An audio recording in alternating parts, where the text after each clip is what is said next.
itu, untuk pertama kalinya aku harus rela pulang larut malam karena mal di tempat aku bekerja sedang ada event. Aku bekerja sebagai sales administrasi di sebuah toko perlengkapan alat-alat rumah tangga, dan toko tersebut berada di sebuah mal kawasan Bintaro. Selesai closing pukul 11:30 malam. Bisa kalian bayangkan betapa ramainya event tersebut, dan aku hanya bisa berharap rasa lelahku nanti akan terbayar saat penerimaan uang gaji bulan berikutnya. Hanya saja, rutinitas itu terasa berat untuk aku jalani. Oh iya, walaupun jam-jam segitu, angkutan umum masih ada yang beroperasi. Namun, aku tetap harus turun di pintu gerbang masuk komplek perumahan dan aku harus meneruskannya dengan jalan kaki untuk menuju ke rumah. Komplek perumahan yang aku lewati biasa disebut dengan nama Jalan Deplu. Hanya jalan inilah akses menuju rumahku yang berada di Jalan Swadaya. Meskipun tidak begitu jauh jarak yang ditempuh, tapi suasana tengah malam berjalan di komplek tersebut mampu merubah perasaanku menjadi tidak enak secara tiba-tiba. Ditambah petugas keamanan juga tidak terlihat di pos, ataupun sekedar untuk berkeliling komplek. Benar, sekalipun aku tidak melihat mereka. Aku hanya berpikir dan membedakan suasana saat biasanya aku pulang pukul 9:30 malam. Dan itu masih bisa dibilang cukup aman. Perbedaan itulah yang membuatku akhirnya terus memikirkannya.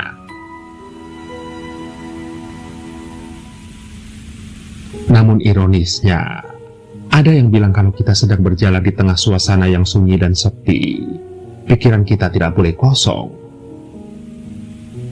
Namun, waktu itu memang suasananya benar-benar sepi. Tidak nampak ada motor atau tukang nasi goreng yang lewat. Bahkan setiap penghuni rumah juga seakan sudah beristirahat di kasur mereka masing-masing. Singkat cerita, setelah aku berpikir banyak hal di dalam perjalanan, aku mulai merasa ada yang aneh. Aneh, karena kenapa aku masih belum juga keluar dari komplek perumahan ini. Tapi aku yakin aku tidak tersesat, karena aku sering melewati akses jalanan ini. Gelisah, panik, pikiranku kini juga sudah mulai bercabang. Ditambah badan juga sudah semakin lemah. Begitu juga langkah kaki yang seakan memerintahkanku untuk segera berhenti. Aku sudah tidak bisa mengontrol rasa takut dalam diriku. Karena setelah sekian lama aku berjalan, aku masih juga belum keluar dari komplek perumahan itu. Iya, aku sudah melewati portal, dan seharusnya itu sudah tidak begitu jauh menuju Jalan Swadaya. Tidak hanya itu, anehnya di saat aku merasa tidak kunjung keluar dari komplek perumahan ini, kini aku mulai menyadari sesuatu. Menyadari jika tidak ada satupun rumah yang aku kenal. Semuanya tampak berbeda saat aku biasa melewati jalanan ini. Lantas, aku pun berhenti sejenak. Aku kemudian mengatur nafas dan melihat ke sekeliling. Dan detik berikutnya terdengar sangat jelas suara langkah seseorang yang biasa kalau berjalan dengan menyeret sandalnya. Srek, srek, srek. Begitu suaranya. Suara itu berasal dari arah belakang tempat aku berdiri. Namun saat aku menoleh tidak ada siapa-siapa di sana. Dan yang lebih mengejutkan, lampu yang berada di tiap pinggir jalan dan di setiap rumah satu persatu redup. Sontak, tanpa pikir panjang aku segera bergerak melangkahkan kaki untuk melanjutkan perjalanan. Sayangnya, aku tidak sanggup berlari. Aku pun berhenti sembari menoleh ke belakang. Dan suara langkah seseorang dengan nada yang sama masih saja terdengar jelas. Nafasku sudah mulai sesak, Aku hanya mampu berjalan 5 langkah dan aku pun berhenti. Aku menoleh ke belakang dan suara langkah seseorang dengan nada yang sama masih saja terdengar jelas. Begitu juga semua lampu yang tiba-tiba redup membuat jarak pandang semakin gelap. Hingga kini menyisakan tinggal satu tiang lampu tepat di tempat aku berdiri di bawahnya. Benar, itu seperti aku merasa seolah berada di antara kegelapan. Aku bahkan tidak yakin pada saat itu apa aku berada di komplek perumahan yang biasa aku lewati atau tidak. Dan saat suara langkah kaki itu tidak terdengar lagi, aku memejamkan mata, mengatur nafas dengan baik, kemudian berkata dalam hati,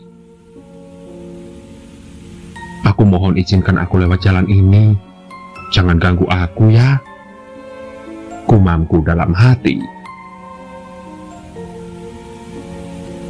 Setelah berulang kali aku berkata seperti itu, aku kemudian membuka mata perlahan. Namun, aku seketika langsung terbelalak, karena wajah kakek-kakek dengan kedua matanya yang besar dan bibir tersenyum melengkung, kini tepat berada dekat dengan wajahku. Butuh beberapa detik untuk memejamkan kedua mataku. Aku seolah-olah dipaksa untuk melihat wajah kakek tersebut. Bahkan aku tidak dapat berteriak, tapi jantung berdebar sangat kencang dan cepat. Singkat cerita, beberapa saat kemudian aku merasa sudah mulai lemas. Kedua mataku pun perlahan sudah mulai tertutup. Di saat itu antara sadar dan tidak sadar aku mulai seperti sedang berjalan namun dalam keadaan kedua mata terpejam. Hingga ketika tiba-tiba aku membuka kedua mata bersama dengan langkah kakiku yang berhenti, aku tersadar apa yang aku lihat di depanku adalah pintu pagar rumahku. Karena pagar rumahku tidak dikunci dengan gembok, aku lantas langsung membukanya dan berjalan cepat untuk mengetuk pintu rumah yang kini sudah dikunci. Hingga beberapa detik kemudian suara kunci pintu terbuka dari dalam rumah, dan itu membuatku merasa ada kelegaan di dalam hatiku. Singkat cerita, setelah pintu terbuka sepenuhnya, dan ternyata yang membukakan pintu adalah adikku yang berusia 10 tahun. Nampak dia langsung mengucek mata kirinya. "Maaf ya, kakak pulangnya kemalaman," ucapku. Namun dia tidak membalas kata maafku. Dia terdiam sejenak. "Kakak diantar sama teman kakak ya? Kok tinggi banget?" ucapnya. Sontak seketika itu juga aku terkejut dan spontan menoleh ke belakang. Awalnya aku melihat kedua kaki yang kurus tidak menyentuh tanah. Itu sudah membuat napasku tersentak dan mulai merasa mual. Perlahan kemudian aku mendongak sampai terlihat wajah yang menunduk melihat ke arahku. Dan benar kata adikku, makhluk itu sangat tinggi. Apalagi wajah itu adalah kakek-kakek yang aku temui di jalan barusan. Singkat cerita, keesokan paginya aku sakit demam dan terpaksa izin untuk tidak masuk kerja. Aku kemudian berniat untuk melupakan saja kejadian malam itu. Namun, hal gila terjadi kembali. Benar, adikku bersikeras menyangkal telah melihat sosok kakek-kakek tinggi saat aku pulang pada malam itu. Hanya saja, dia tidak menyangkal kalau ada yang mengetuk pintu rumah. Dan saat dia membukanya, dia melihatku sudah tergeletak dalam kondisi pingsan di teras rumah. Sontak, bulu kuduku pun kembali meremang. Aku kebingungan. Aku bertanya-tanya apakah yang sebenarnya sudah terjadi padaku malam itu. Semuanya sungguh sangat tidak masuk di akal.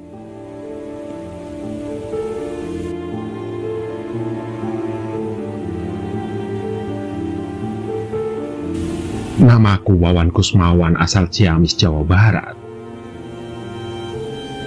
Aku ingin bercerita tentang pengalaman aneh yang aku alami, yaitu tersesat di kuburan keramat. Cerita ini berawal saat aku pulang bertandang dari rumah temanku dan terpaksa harus melewati sebuah komplek kuburan keramat. Iya, hari itu aku berkunjung ke rumah temanku untuk sekedar silaturahmi. Awalnya aku ingin menginap di rumah temanku ini. Namun karena besok paginya aku harus mengantar ibu ke kota, maka aku harus pulang ke rumah. Dan singkat cerita, setelah pamitan pulang dengan keluarga temanku itu, aku segera tancap gas menuju ke rumah.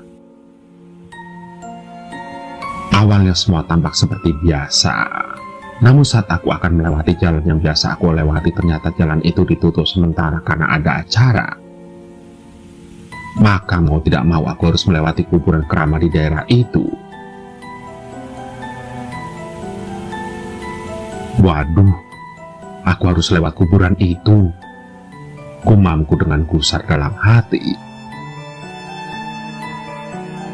Dengan perasaan ragu dan takut, aku kemudian memutar motorku dan melaju masuk menuju komplek kuburan keramat ini. Dengan siaga aku melaju melewati jalan setapak antara kuburan-kuburan. Aku tidak tahu pasti berapa luasnya. Namun, katanya area pemakaman itu tidak begitu luas. Mungkin sekitar 1 menit dari satu pintu ke pintu lainnya. Namun anehnya sudah kira-kira 5 menit berjalan, aku belum juga melihat pintu keluar makam.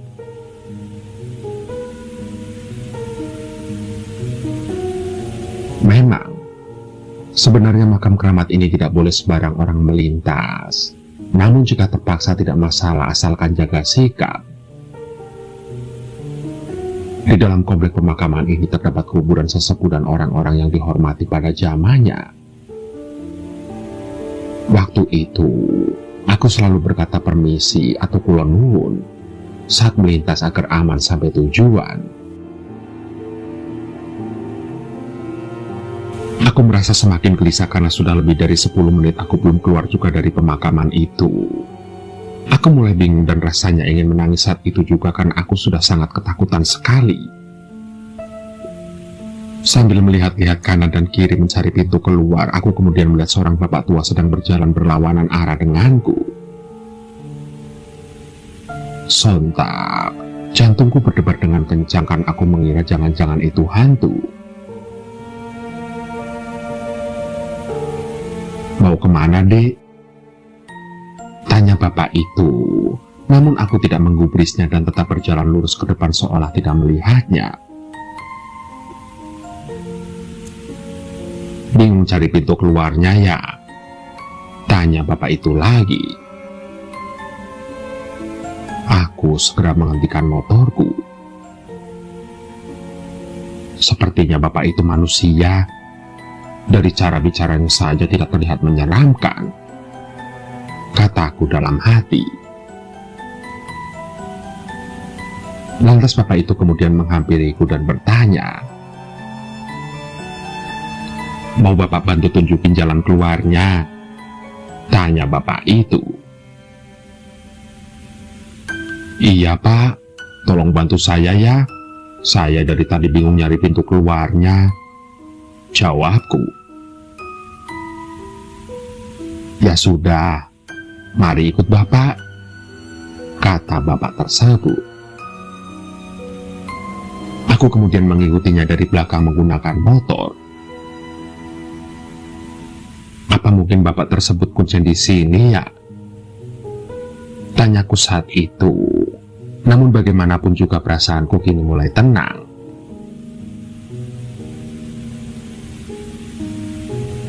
Terus saja aku berjalan mengikuti bapak tersebut. Namun kini perasaanku mulai merasa aneh.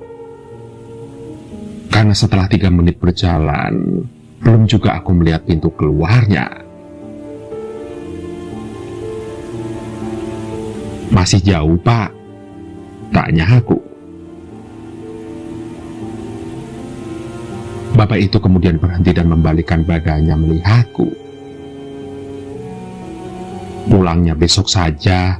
Kamu nginep di sini dulu ya," Jawab bapak itu yang kemudian masuk ke dalam sebuah makam dan menghilang. Aku tidak percaya dengan apa yang aku lihat barusan. Sontak saja seluruh tubuhku merinding ketakutan dan seketika itu aku pingsan di tempat. Dan keesokan harinya saat aku terbangun, betapa kagetnya aku ternyata aku semalaman tidur di kuburan sambil memeluk gundukan tanah sebuah makam. Sontak aku pun segera berdiri dan menyalakan motorku yang tergeletak di sampingku, kemudian langsung tancap gas.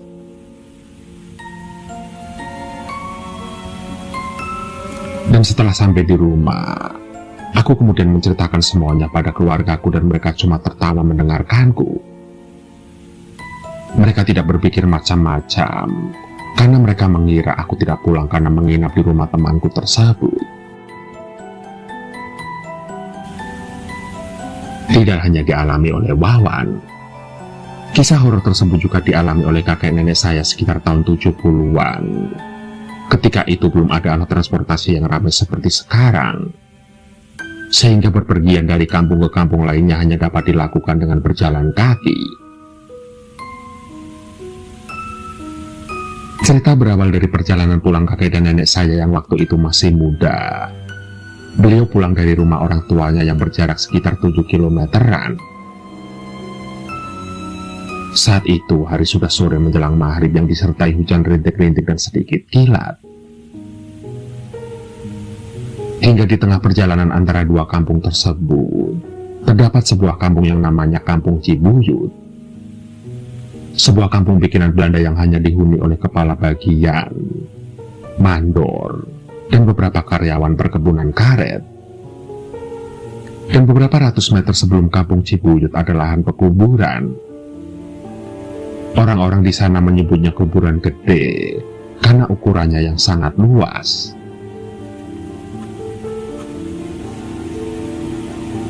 Singkat cerita, menjelang kuburan gede, kakek nenek yang sedang bercengkrama membunuh kebosanan langsung tersadar. "Pak, kuburan gede," kata nenek setengah memperingatkan ketika mereka akan melewatinya. Yang lalu dijawab kakek dengan lirikan dan anggukan. Lantas dilewatilah pekuburan tersebut dengan hati tidak tenang, karena menurut kepercayaan saat itu dan bahkan hingga saat ini, saat maghrib merupakan saat di mana hal aneh sering terjadi. Hingga sesampainya mereka di ujung pelataran pekuburan, terlihat ada sebuah rumah, tepatnya sebuah gubuk yang terlihat baru dibangun. Lantas, kakek dan nenek terheran-heran karena ada orang yang mau tinggal di dekat kuburan tersebut. Tapi justru bagi kakek dan nenek, keberadaan rumah tersebut membuat tenang hati karena berarti menandakan bahwa Kampung Cibuyut sudah dekat. Dan ini juga mencerminkan mental kakek dan nenek saya mengenai hantu, yang kalau belum lihat belum takut, atau pemikiran bahwa tidak ada hantu yang memakan manusia. Singkat cerita, setelah melewati rumah tersebut dan lama berjalan, tiba-tiba kakek dan nenek saya melewati rumah itu lagi. "Loh, Pak, kok itu rumah yang tadi lagi? Kayaknya kita tersesat deh, Pak. Berdoa, Pak," kata nenek mengingatkan. Sambil berdoa melewati kubur tersebut yang disertai hujan rintik diselingi kilat, mereka meneruskan perjalanan. Dan setelah lama berjalan, lagi-lagi mereka melewati gubuk yang tadi dilihat. Namun, sekarang di depan gubuk tersebut ada seorang nenek renta sedang menyapu halaman yang kalau dipikir kembali keadaannya sangat bertolak belakang. Kenapa? Karena saat itu menjelang maghrib, hujan rintik. Menyapu halaman adalah kombinasi keanehan yang sempurna. Namun, lagi-lagi itu dianggap berkah oleh kakek saya. Karena dengan adanya orang lain berarti bisa dimintai tolong untuk sekedar menanyakan arah jalan. "Permisi Nyi, numpang nanya, jalan ke arah Cibuyut kemana ya?" tanya kakek. "Itu ke sana, lurus saja," ujar si nenek yang sedang menyapu dengan suara parau yang seakan muncul dari kedalaman sumur. Lantas mereka pun pamit melanjutkan perjalanan, dan seperti sudah diduga sebelumnya, untuk ketiga kalinya mereka melewati rumah gubuk itu lagi. Namun, kali ini dengan keadaan sepi, tidak ada orang di halamannya. Suasana semakin gelap dan mencekam. Lantas, kakek dan nenek pun kini mulai kebingungan. "Pak, gimana ini? Kita benar-benar tersesat," kata nenek setengah berbisik. "Terus saja, Bu," kata kakek. Hingga beberapa langkah dari rumah tersebut, tiba-tiba saja kakek saya ingin buang air kecil, dan entah mengapa keinginan tersebut seperti ada yang memaksa dan tidak dapat ditahan lagi. Dan karena sudah agak gelap, akhirnya dengan terpaksa kakek kencing sambil berdiri di pohon pinggir jalan. Aneh din ajaib, seiring dengan dipegangnya burung kakek saya itu, tiba-tiba keadaan sontak mendadak menjadi cerah. Dan tiba-tiba juga jalan di depan mereka kini terlihat, yang ternyata bercabang dan salah satunya terbuka seperti tertutup kabut. Namun belum selesai keterkejutan mereka, dengan setengah teriak nenek berkata, "Lah, ternyata kuburan baru. Pantas saja," kata nenek setelah melihat gubuk yang tadinya berdiri, sekarang telah berubah menjadi kuburan dengan tanah yang masih merah. Begitulah. Itu adalah pengalaman yang sangat mengerikan yang dialami oleh orang-orang tersebut, yang mungkin akan susah untuk melupakannya seumur hidup mereka.